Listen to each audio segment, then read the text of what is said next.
اللہ الرحمن الرحیم۔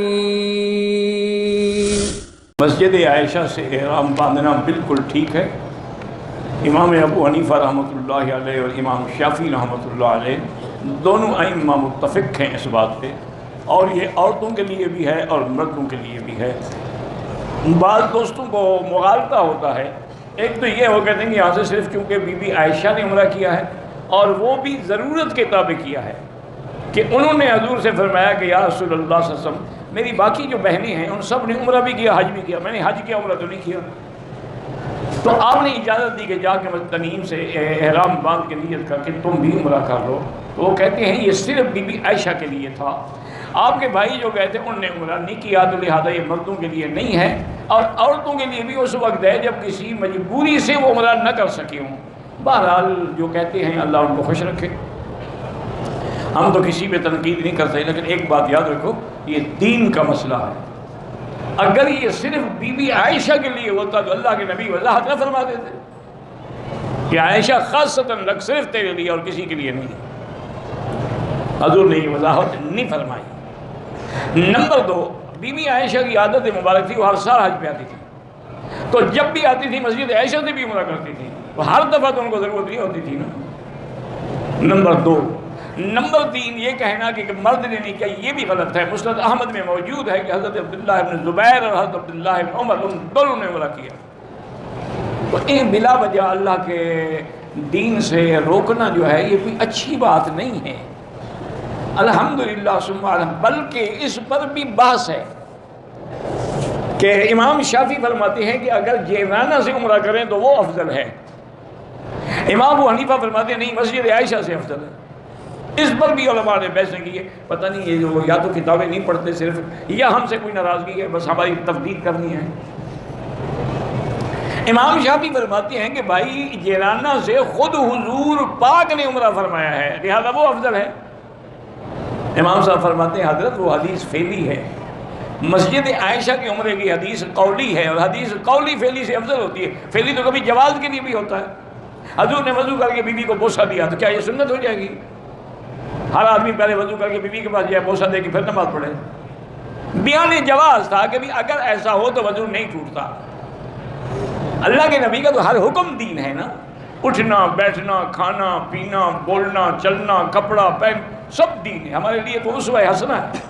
اس لیے ہمیشہ اس بحثوں میں نہ پڑا کریں، جو کرتے ہیں ان کو منع نہ کرو، اور جو نہیں کرتے ان کو پکڑ کے نہ لے جاؤ۔ بھائی مجھے سب سے پتہ بھی نہیں ہے کہ EDBI کیا بلا ہے، اس سے جو آپ کو پیسے ملتے ہیں مجھے کیا پتہ، یا مجھے یہ بھی نہیں پتہ کہ EDBI کیا۔ آج میرے اپنے ٹیلی فون میں میسیج ایک آیا ہوا اور بار بار آیا کہ آپ جو آپ کا کوڈ ہے نا جی اس فون پہ ڈالیں۔ بھائی میں حیران بھی، کون کہہ رہا ہے کوڈ ڈالو؟ اچھا مجھے خود بھی پتہ نہیں کہ میرا کوڈ کیا ہے، تو میں کیا ڈالوں؟ میں اپنی چھوٹی بچی کے پاس گیا، میں نے کہا بیٹا یہ دیکھو یہ کیا ہے، مجھے تنگ کر رہے ہیں۔ انہوں نے دیکھا، انہوں نے کہا وہ یہ کہتے ہیں کہ ای میل کا اگر آپ کا کوئی کوڈ ہے تو وہ ڈالیں۔ میں نے کہا نہ میں نے ای میل بنائی ہے نہ مجھے کوڈ کا پتہ ہے۔ تو انہوں نے کہا میں آپ کو بنا دوں۔ میں نے کہا مہربانی کرو، پہلے فون نے مجھے تنگ کیا ہوا ہے، پھر ای میل شروع ہو جائے گی، تو اس لیے ہمیں تو پتہ ہی نہیں ہوتا کیا کریں۔ اب تم کہتے جی EDBI میں، مجھے کیا پتہ بھی EDB کیا بلا ہے، تم اردو میں نہیں لکھ سکتے؟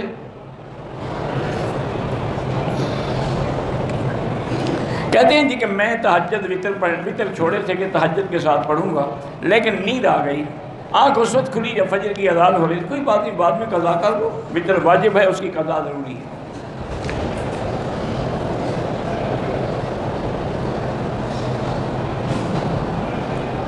ٹیلی فون میں جو سم ہے ناروے کی بنی ہوئی ہے، اپنے ملک میں استعمال کر سکتے ہیں، کیوں نہیں کر سکتے؟ ٹیلی فون کون سے تمہارے ملک کے بنے ہوئے ہیں؟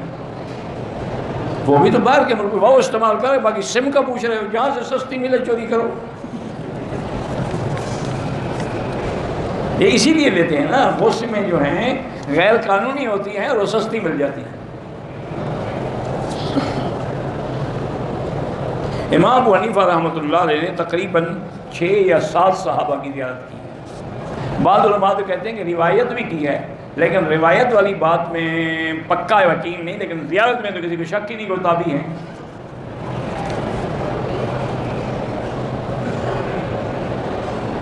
کہتے ہیں جی کہ تصوف کا خلاصہ کیا ہے؟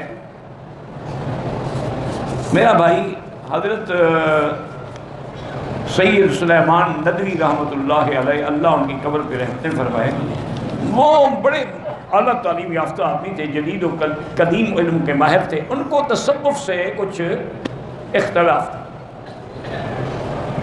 ایک دن وہ اتفاق سے سہارنپور تشریف لائے اور سوچ کے آئے کہ آج میں حضرت مولانا زکریا رحمۃ اللہ علیہ سے پوچھوں گا کہ یار یہ تصوف کیا چیز ہے، ہمیں تو سمجھاؤ، اس کا مطلب کیا ہے، مقصد کیا ہے، خلاصہ کیا ہے. تو کہتے ہیں کہ میں بڑی تیاری کر کے آیا کہ آج حضرت کو میں بڑا تنگ کروں گا. میں آیا تو میں نے دیکھا کہ حضرت کتاب لکھنے میں مشغول ہیں. حضرت اصل کتابیں لکھ رہے تھے نا، حدیث کی بدل مجہول لکھ رہے تھے، اور المسالک لکھ رہے تھے، لامع الدراری لکھ رہے تھے، بڑی بڑی کتابیں لکھ رہے تھے. تو میں نے مناسب نہیں سمجھا. میں نے کہا کہ ایک آدمی حدیث رسول میں مشغول ہے اور میں سوال کروں. تو آپ نے دیکھا اور فرمایا ندوی مجھے معلوم ہوتا ہے تم کچھ پوچھنے آئے تھے، پوچھ لو. پھر انہوں نے کہا حضرت بڑی لمبی بات ہے، آپ کا وقت ضائع ہوگا. انہوں نے کہا تم پوچھ لو، لمبی ہے یا چھوٹی ہے. میں نے کہا جی تصوف کیا ہے؟ انہوں نے کہا ابتدا اس کی ہے اخلاص نیت اور انتہا ہے اخلاص عمل. یہ ہے تصوف. ابتدا کیا ہے؟ انما الاعمال بالنیات، کہ نیت خالص ہو. انتہا کیا ہے؟ کہ انک تراہ ہو، گویا کہ تم خدا کو دیکھ رہے ہو. بس یہ اس کی انتہا ہے. کہتے ہیں دو لفظوں میں ہمیں حضرت نے تصوف سمجھا دیا. ہمارے دل میں وہ جو غبار تھا نا سارا دھل گیا، سمجھ آ گیا کہ تصوف بھی ایک دین کا حصہ ہے.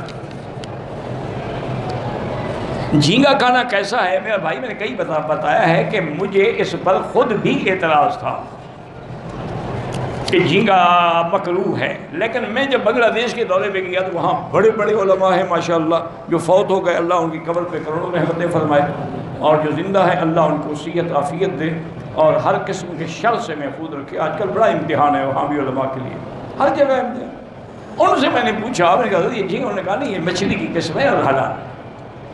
تو اس کے بعد پھر میں نے ان کے ساتھ بیٹھ کے بھی کھایا کہ جب علماء کہہ رہے ہیں. اور پھر جتنا مچھلی کو بنگالی سمجھتا ہے نا، کسی کا باپ بھی نہیں سمجھتا ہے. یہ مچھلی کی ایک ایک نسل کو بھی جانتے ہیں، ایک ایک قسم کو بھی جانتے ہیں.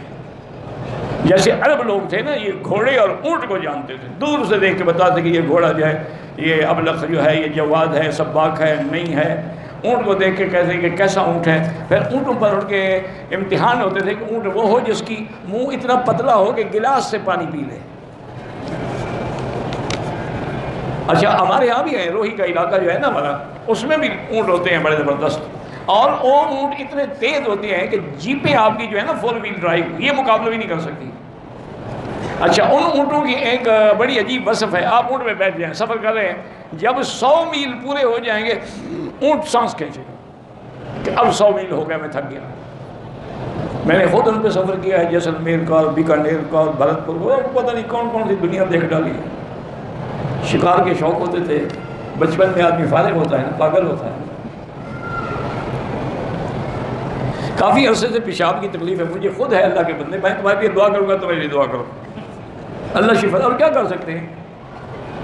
رات مجھے ایک لڑکی نے ٹیلی فون کیا اور نے کہا جی میں نے آپ کے درس میں سنا پیشاب کی تکلیف ہے. میں نے کہا ہاں جی ہے. انہوں نے کہا آپ ادرک جانتے ہیں؟ میں نے کہا ادرک تو ہم جانتے ہیں، اور پھر ہمارے کھانوں میں بھی ادرک ہوتی ہے. انہوں نے کہا ایسے نہیں، سبز ادرک لے لیں، اس کو دھو کے اس کو اتنا باریک کاٹیں گے جتنا آپ کا ناخن ہے اتنا پیس کٹ جائے، اور جب اپنے پاس رکھ لیں بستر کے بعد، جب اٹھے کلی کرنے سے بھی پہلے پانی کے ساتھ کھا لیں، انشاءاللہ آپ کی یہ تکلیف رفع ہو جائے گی. اللہ اس کو جزائے خیر. اور میں اپنے اخلاص سے بتایا، اور میں دعا بھی کر رہی ہوں، بل اللہ عالم. لیکن کچھ باتیں ایسی ہیں نا، مصیبت یہ ہے کہ جب آدمی زیادہ پڑھا لکھا ہونا، اس کو لیے بھی بڑی. میں ایک دفعہ ایک ڈاکٹر نے مجھے دوائی دی نا، تو میں نے اس کا پمفلیٹ نکال کے پڑھا. انہوں نے کہا بس حضرت مہربانی کریں، نہ پمفلیٹ پڑھے میری دوائی مجھے دے دیں. میں نے کہا کیوں؟ انہوں نے کہا اس میں جب سائیڈ ایفیکٹ پڑھو گے تم تو نہیں کھاؤ گے. کھانا ہے تو پھر ہماری علم پہ اعتماد کرو، نہیں کھانا ہے تو مجھے پیسے 200 ریال کی دوائی ہے میں مفت دے رہا ہوں، اسی لیے آپ نے پمفلیٹ نکال کے پڑھنا شروع کر دیا. تو ہمارا یہ علم جو ہے نا، یہ بھی ہمیں مصیبتوں میں ڈال دیتا ہے کہ اچھا اس نے بتایا ادرک، تو ادرک تو اس کو فائدہ دے گی جس کو سردی کی وجہ سے پیشاب آتا ہو، کیونکہ ادرک گرم ہوتی ہے. اور اگر پہلے ہی کسی کو گرمی ہو مسانے میں تو پھر وہ کیا کرے، وہ تو بڑھ جائے گا. بارہ میں نے ایک ڈاکٹر ہے یہاں، ان کا نام ہے دکتور انمال، بڑا عالم آدمی ہے، بڑا ہی عالم آدمی ہے اور قرآن و حدیث کا عاشق، اس کو عشق ہے۔ اس نے ایک حدیث پڑھ کے مجھ سے سند بھی لی، اجازت بھی لی۔ اب وہ میرے والد صاحب پر کام کر رہا ہے، ان کے احوال لکھنا چاہتا ہے، اور وہ اسی یورولوجسٹ کا ٹاپ کا ڈاکٹر ہے۔ آج اس کا خود فون آیا تھا بیچارے کا کہ فلاں کتاب مجھے چاہیے، اور کچھ ہمارے ساتھی ہیں جو آپ سے سند لینا چاہتے ہیں حدیث کی عملیات پڑھ کے۔ تو میں نے کہا ٹھیک ہے، میں نے کہا آج تشریف نہ لائیں۔ میں نے کہا آپ کا وہ اعادہ کب ہوگا؟ انہوں نے کہا بدھ کے دن اگر آپ تشریف لیں۔ میں نے بتایا، میں نے کہا مجھے تکلیف ہو رہی ہے آج کا 15-20 دن سے پیشاب کی۔ انہوں نے کہا آپ بدھ کو تشریف لیں 10 بجے۔ تو یہ باتیں زبانی کلامی نہیں ہوتی، ہم دیکھیں گے، آپ کے ٹیسٹ کریں گے، آپ کا الٹرا ساؤنڈ کریں گے، آپ کا پراسٹیٹ دیکھیں گے، آپ کا پی ایس اے دیکھیں گے، آپ کا پیشاب کا فلو دیکھیں گے، اس کے بعد کون کون سی دوائیں آپ استعمال کرتے ہیں وہ بھی لے آئیں، وہ دیکھیں گے، کیوں نہیں فائدہ ہو رہا؟ ٹھیک ہے، ہم دیکھیں گے انشاءاللہ، وہ بھی بیچارہ کرے گا۔ باقی اللہ، اصل میرا تو اعتقاد ہے تم حاجیوں پر، سچی بات ہے، تمہارا نہیں ہے اپنے اوپر، لیکن مجھے ہے کہ تم اللہ کے مہمان ہو، تم دل سے دعا کرو نا میں ٹھیک ہو جاؤں، کسی دعا کی ضرورت بھی نہیں ہوگی۔ لیکن یہ دعا نہیں رسمی، ہاں جی دعا کر رہے ہیں آپ کے لیے بڑی دعا کرتے ہیں، نہیں یہ مجھے نہیں چاہیے، یہ نہ کرنا۔ کرنی ہو تو باقاعدہ تہجد کے وقت 2 رکعت نماز پڑھ کے اسی لیے سے، یا اللہ تیرا ایک عاجز ضعیف گندا بندہ ہے، گندی زبان ہے، ناپاک آدمی ہے، لیکن تیرے دین پاک کی خدمت کر رہا ہے، اس کو شفا عطا فرما دے۔